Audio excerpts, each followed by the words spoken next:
rumbo a la extinción. Primer humano con chip Neuralink despertó y puede mover un mouse de computadora con la mente. Alerta sobre la llegada de la niña. ¿Qué es y en qué consiste ese fenómeno meteorológico?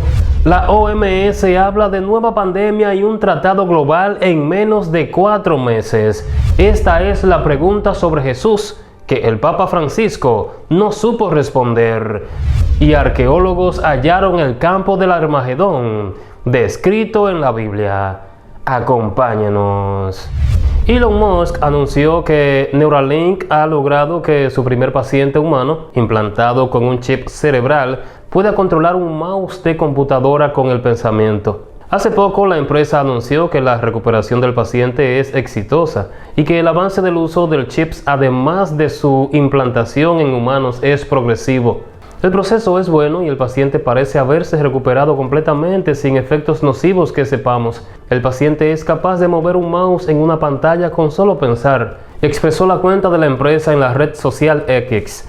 El mes pasado, la empresa implementó exitosamente un microchip cerebral en su primer paciente humano después de recibir la autorización en septiembre. En la intervención quirúrgica, Neuralink empleó un robot para instalar un implante en una parte del cerebro que regula el movimiento.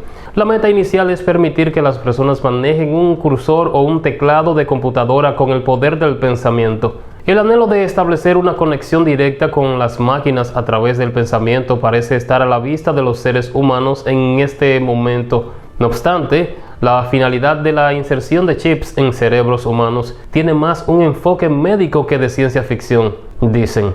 La exploración de las interfaces cerebro-máquina (ICM) se enfoca en individuos con parálisis y los dispositivos están siendo principalmente evaluados en entornos de atención médica. Elon Musk desea acelerar el proceso de inserción de sus chips con el propósito de tratar condiciones o discapacidades como la obesidad, el autismo, la depresión e incluso la esquizofrenia. Pasando a otro tema, alerta sobre la llegada de la niña. ¿Qué es y en qué consiste este fenómeno meteorológico? El actual fenómeno climático de El Niño es uno de los más fuertes de los que se tiene registro, lo cual ha aumentado las probabilidades de que se desarrolle la niña en los próximos meses. ¿Pero qué es la niña? Para entender este fenómeno, primero tenemos que remitirnos a El Niño, oscilación del sur, ENOS, que es un ciclo oceánico atmosférico con desarrollo en aguas del Océano Pacífico tropical, de acuerdo con el Sistema Meteorológico Nacional SMN de México. Este ciclo consta de 2 fases, El Niño, fase cálida, y la niña, fase fría. Por un lado, El Niño es un fenómeno climático natural en el Océano Pacífico tropical que trae temperaturas de la superficie del mar más cálidas que el promedio y tiene una gran influencia en el clima en todo el mundo. El fenómeno de El Niño ocurre cada 2 o 7 años en intensidad variable y las aguas del Pacífico Oriental pueden estar hasta 4 grados Celsius más cálidas de lo normal. En tanto, la niña suele producir patrones meteorológicos opuestos a los de El Niño.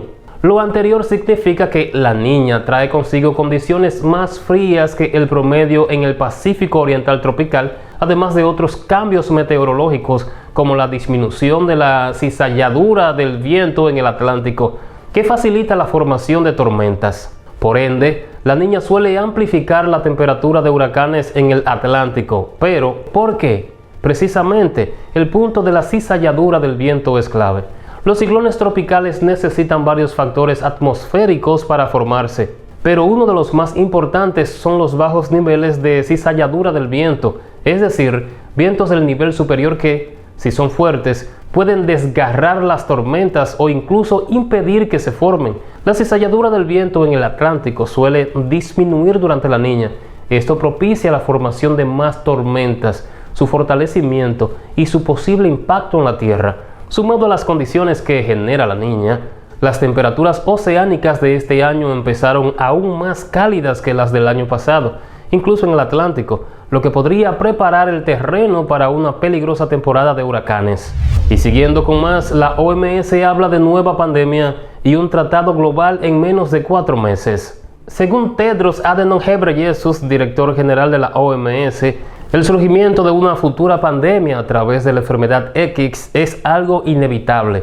Durante la cumbre mundial de gobierno en Dubái, que concluyó el 14 de febrero de 2024, expresó su convicción de que un nuevo patógeno y una nueva pandemia están por venir. Tedros destacó la falta de preparación global para enfrentar una crisis de esta magnitud y llamó a la firma de un tratado global urgente para mayo. Además, desestimó las acusaciones de que la OMS busca controlar la situación en un futuro escenario pandémico. Según Tedros, este llamado global es una misión crítica para la humanidad y dijo: estoy ante ustedes tras el problema 19, con millones de decesos, con conmociones sociales, económicas y políticas que tienen repercusiones hasta el día de hoy.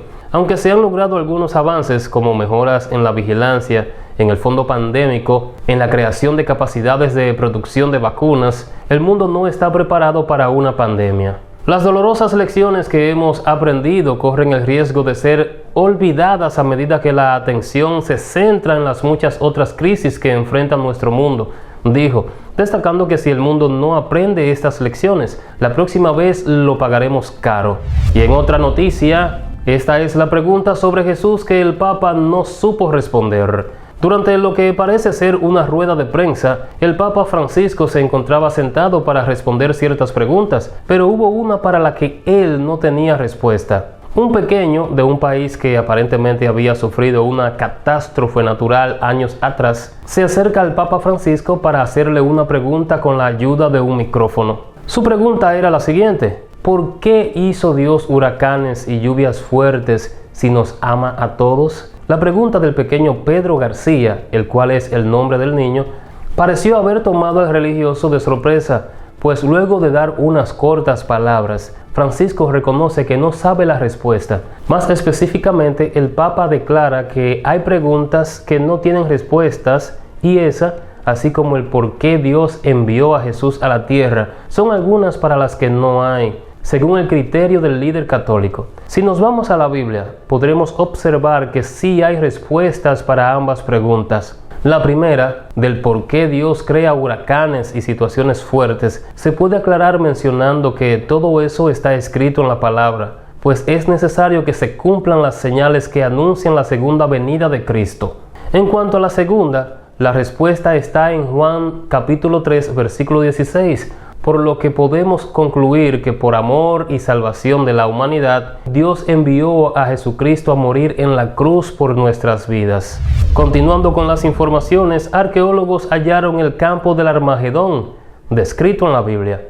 Recientemente hubo un descubrimiento inesperado al encontrar el asentamiento militar romano más antiguo conocido en la zona del campo del Armagedón, un lugar mencionado en la Biblia como el epicentro de la batalla final del Apocalipsis. La Compañía Nacional de Infraestructura Neribe Israel se sorprendió al descubrir el asentamiento militar romano más antiguo en el área del campo del Armagedón, un lugar mencionado en la Biblia como el escenario de la batalla final del Apocalipsis. Los arqueólogos de la Autoridad de Antigüedades de Israel, IAA, también encontraron una variedad de objetos cotidianos, así como insignias del ejército romano imperial. Durante la excavación se encontraron pruebas de la presencia de civilización romana hace 1800 años en un campo militar que albergaba a la Sexta Legión acorazada, compuesta por 5.000 soldados, encargados de controlar una ruta importante en Medio Oriente. Este campamento estaba cerca del sitio arqueológico de Tel Megiddo, uno de los asentamientos humanos más antiguos datado desde el 7000 a.C.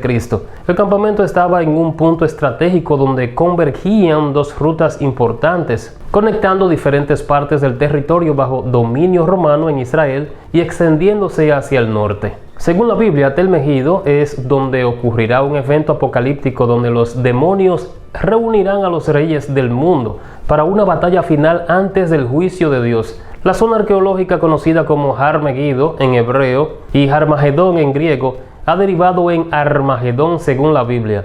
En el centro del sitio, los arqueólogos descubrieron la base de diversas estructuras monumentales, incluyendo un edificio público, un podio y la vía pretoria. También encontraron piedras, fragmentos de vidrio, cerámica, monedas, partes de armas y tejas con la insignia de la Sexta Legión acorazada. Los expertos afirmaron que estos restos debían ser encontrados tarde o temprano, ya que estaban cerca durante una campaña previa realizada por el Proyecto de Investigación del Valle de Jezreel y el Instituto Abrex de Arqueología en Jerusalén.